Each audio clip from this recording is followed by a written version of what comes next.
Hi friend, দেখো আজকে বাজার থেকে পাকস্থলী আর মেটে নিয়ে আসা হয়েছে। এ দেখো, এটার আজকে পাকোড়া করা হবে। তো সবার প্রথমে পেঁয়াজ কুচি দিয়ে দিলাম,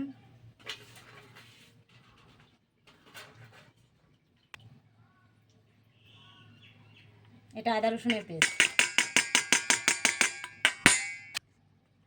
পরিমাণ মতন হলুদ, পরিমাণ মতন লবণ, মশলার গুঁড়ো দিয়ে দিচ্ছি,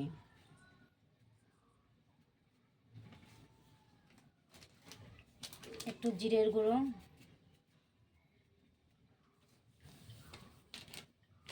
আর যে যেমন লঙ্কা খাও সে তেমন পরিমাণে লঙ্কার গুঁড়ো দিতে পারো।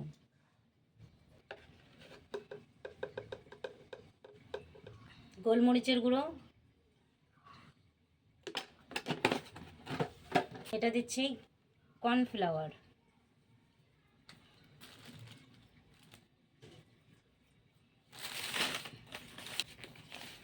এটা চালের গুঁড়ো, একটু বেশি দেবো না, অল্পই দিচ্ছি, বেসন,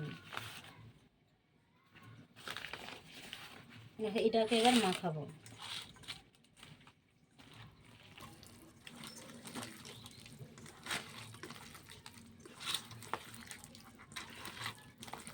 এখন তেল দিয়ে দিচ্ছি কড়াইতে, দেখো আরো লাগবে তেল না কাছে। দেখো তেলটা ধোয়া হয়ে গেছে, এবার তেলটা গরম হলে তারপরে মাংসর এটা দিয়ে দেবো। কিন্তু এটাই অনেকে, এতে দেখো মাখানো হয়ে গেছে, কিন্তু এতে যারা অনেকে কাশ্মীরি লঙ্কা ইউজ করতে পারো, কিন্তু আমার কাছে নেই, তো তাই আমি ইউজ করিনি, তাহলে কালারটা একটু ভালো আসবে। এবার তেলটা গরম হলে এটা দেবো। গরম হয়ে গেছে,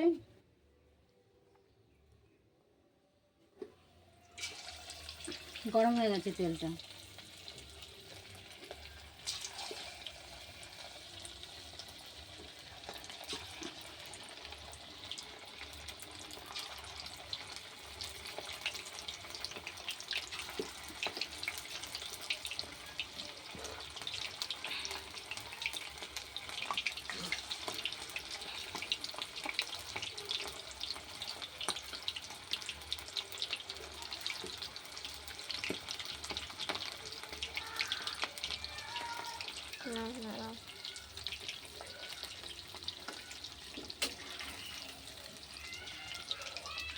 এবার এগুলো একটু পাল্টে পাল্টে দিয়েছি,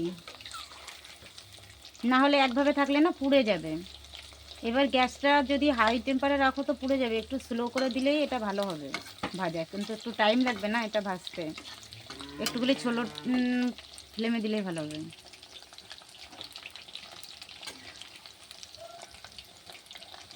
ব্যাস, এবার একটু ভাজা হোক আস্তে আস্তে।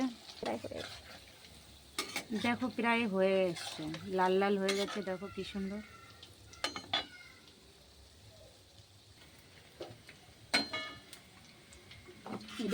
হয়ে গেছে, তুলে নিচ্ছি এবার।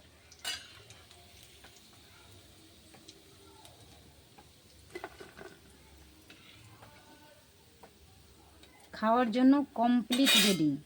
খাও, একটা আমি খাই, হাতে ধরতে কষ্ট হচ্ছে।